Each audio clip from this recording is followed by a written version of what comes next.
All right, I am Reverend T. I am the unrefined priest, and today I can't shake the death of Charlie Kirk. I can't. I have tried over the last several days. This is just something that is sticking with me and will not go away. And I didn't know Charlie Kirk personally. I did watch his content, but I watch a lot of people's content. I watch a lot of people's content on both sides of the aisle. I watch Kyle Kalinske. I watch the Young Turks. I watch Benny and Tim Pool and obviously Charlie Kirk. I watch a lot of people. And never did I think that if any of them were to die, that it would affect me the way that the death of Charlie Kirk has affected me. That doesn't mean that I don't care about them or I don't respect them. I watch them because I have respect for everybody that I watch for a variety of reasons. But I never thought that they found their way into my heart. But Charlie Kirk did. And he's a little bit different than a lot of the people out there. Charlie Kirk did it the right way. He just wanted to debate ideas. He just wanted to come in and to hear other people's ideas, push back on those ideas, share his own ideas, and to thank him, we killed him in public, in front of his family. I can't get over that. That is something that has just stuck with me. And maybe it's because I watched the video. And maybe, if I hadn't watched that video, maybe things would be different for me. But I think that it's deeper than that. I think Charlie Kirk and the way in which he conducted himself really found a way to reach people. Found a way to give voice to a group of people that didn't quite know how to express what they were feeling or didn't have the access or the audience to express it.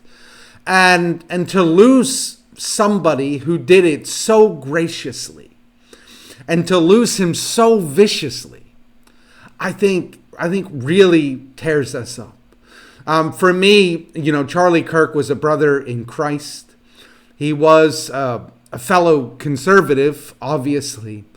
But he spoke what I was feeling inside. And a part of me it's like, I am Charlie Kirk. You killed me. And all the people out there celebrating it, you're celebrating my death. Because he was, for a lot of people, he was a voice that brought light and hope into the world. For me, he was a brother in Christ, and that mattered more than anything else. And I know a lot of people throw out comments that he was racist, he was sexist, he was against the LGBTQ community. He wasn't.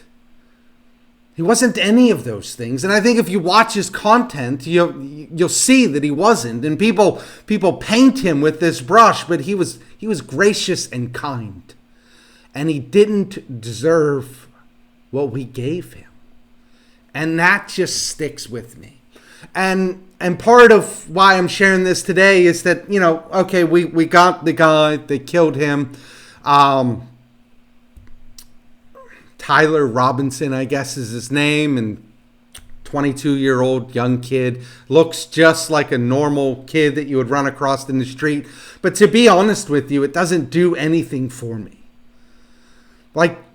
Yeah, and I 100% believe that justice will be served, that he is going to receive the death penalty and all of the things that justice can bring. but it feels hollow and it feels empty, and it doesn't change a thing for me. I'm going to play a clip from Benny for you, just talking about the justice piece, and then I just want to share my thoughts on justice. Let's continue. President Trump demanding the death penalty. President Trump demanding the death penalty, along with the governor of Utah demanding the death penalty. Now, obviously, this is going to be a federal case, but state jurisdiction will also apply here, and a state trial can also apply here. You can also be charged on state level. You can be charged concurrently, state and federal and local charges. They can bring them all. The preponderance of bringing so many charges, you could be given the death penalty. You could be given the death penalty by multiple courts in multiple venues, a federal venue and a local venue, making it all but impossible to avoid it. For Tyler Robinson, a man who was 10 years younger than Charlie. What the hell's going on? Charlie was 31. Tyler Robinson reportedly 21. President Trump saying Tyler Robinson will be receiving the death penalty. Here we go. All right. It's empty. It doesn't bring him back. It doesn't undo what was done. And part of what I'm wrestling with is, where do we go from here? Because I feel like a lot of people are gonna feel the same way. That there's justice, but there's also an emptiness to it. Because what was done cannot be undone. Can't be undone for his family. Can't be undone for us, for conservatives. It just can't be undone. And part of what I'm afraid of is that we're going to move in a very bad direction. And part of why I wanted to do this video was just to remind people of the legacy of Charlie Kirk. What Charlie Kirk was a man of words and a man of debate. And I think if we're going to honor that legacy, that needs to be the focus. That people need to rise up and say, I am Charlie Kirk. I am standing in that place. And although maybe I'm not as eloquent, and maybe I don't have the audience that he had, you cannot silence the truth that he spoke. And if that is what is the result of this,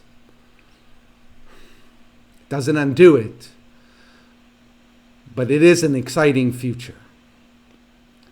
But I am afraid of the direction that we could possibly go, because the other direction that we could go is to begin to lash out, begin to attack, begin to return the same thing on the other side. And it's my hope and prayer that we are better than that, and that we honor the legacy of Charlie Kirk, and we all stand in that same place proclaiming the truth that he proclaimed. That's the best that I can make of this. This has been difficult for me, and I've heard from many people that this is difficult for them.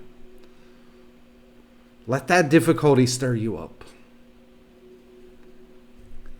That's what I got for you. I'll catch you on the next one.